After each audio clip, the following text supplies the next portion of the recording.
আহক আজি বাত মাছৰ লগত টেঙেচি টেঙাৰ জুতি লওঁ।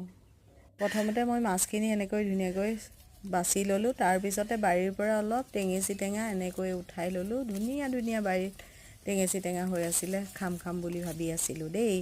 তাৰপিছত আজি বাত মাছকেইজনী দেখি ধুনীয়াকৈ চিকুণাই লৈ চফা কৰি তাৰপিছতে বাৰীৰ পৰা এনেকৈ টেঙেচি টেঙা অলপ উঠাই ল'লোঁ।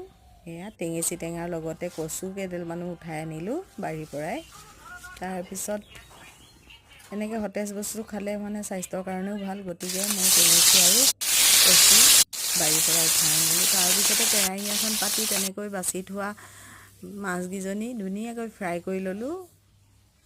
ফ্ৰাই কৰাৰ পিছত তাৰপিছতে কাটি ল'লোঁ পিঁয়াজ, জলকীয়া, বিলাহী এনেকৈ গোটেইখিনি কাটি তেলতে দি এনেকৈ ভাজি ল'লোঁ। ভাজাৰ পিছতে মই অকণমান মচুৰ দাইল ধুই লৈছিলোঁ, ধুই তাতে দি দিলোঁ। দি আকৌ মচুৰ দাইলখিনি ভাজি ল'লোঁ। ভজাৰ পিছতে কাটি থোৱা কচুখিনি এনেকৈ ওপৰতে দি ধুনীয়াকৈ ওলট পালট কৰি লৰাই দিলোঁ, যাতে দালি আৰু মচুৰ দালিখিনিয়ে নিমখ চিমখ চব মিক্স হৈ ধুনীয়াকৈ সিজি যায়। তাৰপিছতে মই ধুনীয়াকৈ সিজিবলৈ এৰি দি তাৰপিছত কাটি থোৱা টেঙেচি টেঙাখিনি তাৰ ওপৰতে দি দিলোঁ। টেঙেচি টেঙা দিও তাৰপিছত টেঙেচি টেঙাখিনিও এনেকৈ সিজিবৰ কাৰণে ওলট পালট কৰি দিলোঁ।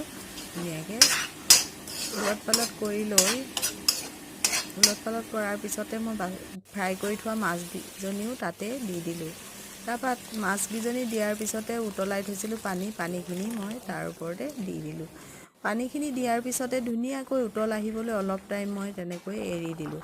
তাৰপৰা ধুনীয়াকৈ এয়া দেখিছে নহয়, ইমান ধুনীয়াকৈ বক বককৈ উতল আহিছে, মানে টেঙা জোলখন দেখিলেই খাম লগা হৈছে আৰু।